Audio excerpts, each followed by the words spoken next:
আমার এটা ভাজা হয়ে গেছে। আমি এর মধ্যে মশলাগুলো দিয়ে দেব। জিরে গুঁড়ো, ধনে গুঁড়ো আর হলুদ গুঁড়ো সবগুলোকে একসাথে দিয়ে দিলাম।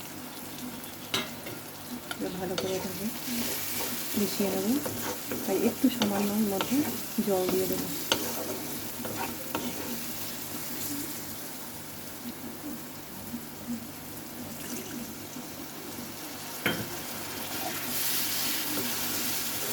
ভালো করে এটাকে আমি কষিয়ে নেব। আমার এটা কষানো হয়ে গেছে। আমি এবার ডালটা এর মধ্যে দিয়ে দেবো। সেদ্ধ করে রাখা ডালটা এর মধ্যে দিয়ে দিলাম। মিশিয়ে নেব।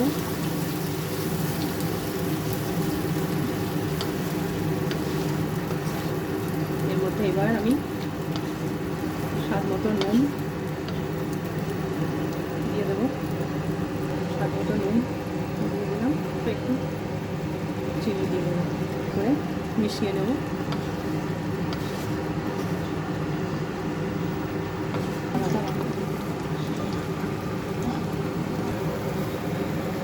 আমি এর মধ্যে কাসুরি মেথিটা দিয়ে দেবো। এবার আমি একটা ছোপ দেবো। তাই দিয়ে আমি ঘি দিয়ে দিলাম।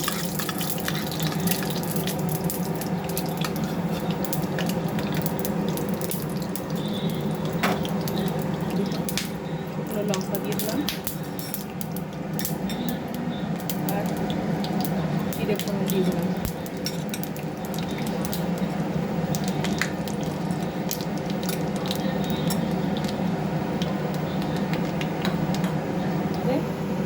সরু করে আদা কেটে রেখেছি সেইটা দিয়ে দিলাম।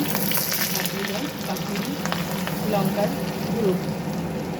এবার এটাকে ভালো করে একটু ভেজে নেব।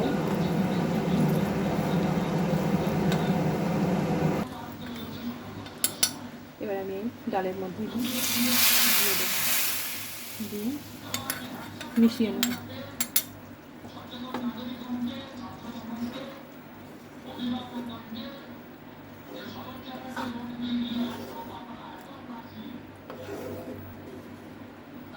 চানার তরকা আমার হয়ে গেছে। আমি এবার এটাকে একটা জায়গায় ঢেলে নেব।